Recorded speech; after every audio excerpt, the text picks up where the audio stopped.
Alright, so today we're going to be taking a look at a bit of a dynamic approach to positioning the shoulder versus a traditional static approach where you just see static images on in a textbook.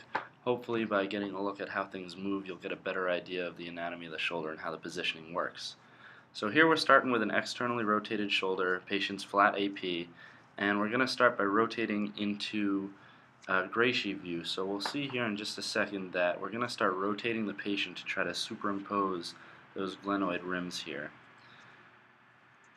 So as you can see, the patient is now being rotated towards the affected side, and you can see the glenoid start to open up.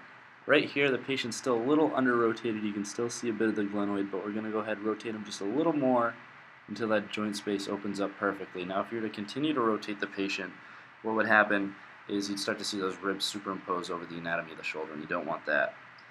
So you've got a good open joint right there, and we're going to start to look at what happens when we angle caudally for a Garth view. So you're going to look at the top of the humerus here, and notice how as we angle caudally for the Garth projection, the space between the acromion and the humeral head starts to open up. So you can see that space great here. That's going to show subacromial pathology as well as the joint space there. We're going to continue to angle up.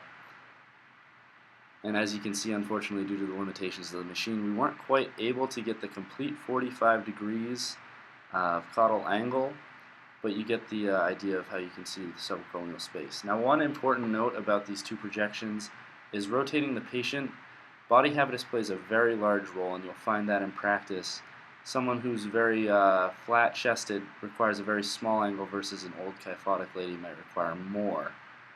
Alright, so the next thing that we're going to look at here is a comparison of the glenoid, the Gracie view versus the scapular Y view. Now these are something that you typically find in a trauma protocol, and they're very important because we talk about how important it is to have two views that are 90 degrees apart from each other. And what that does, it establishes a geometric relationship within the anatomy. So you know that Bill has always talked about how important it is to have two views that are 90 degrees apart from each other. Say something like a coin is swallowed. You're not going to be able to tell in the AP whether it's in the esophagus or the trachea, but if you take a lateral, you're going to have that geometric relationship. So what this first view does, obviously the Gracie, it shows the glenoid superimposed. We already talked about that.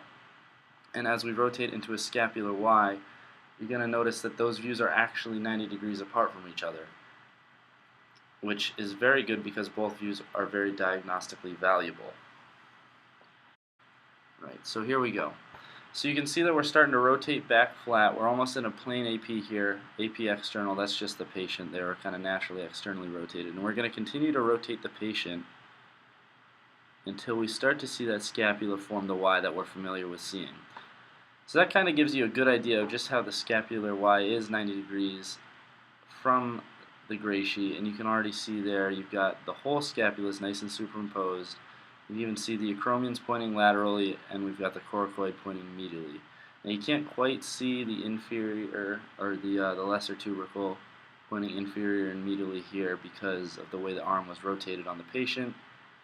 However, you would normally see that. And now one other thing that we can do with this view is called the near method, and a lot of orthopedists like this because it's just a little added bonus. You start to angle caudally here with the patient, and again what that does is open up the subacromial space a little bit.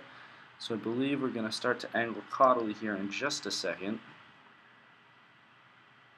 And like I said, that'll show you the subacromial space. It'll show any osteophytes or bone spurs. Here we go. You can notice the space above the humerus starting to open up. It's a real subtle 10-degree angle. And like I said, it's not a great difference from the scapular Y, but it is sort of nice for the orthopedist to have that.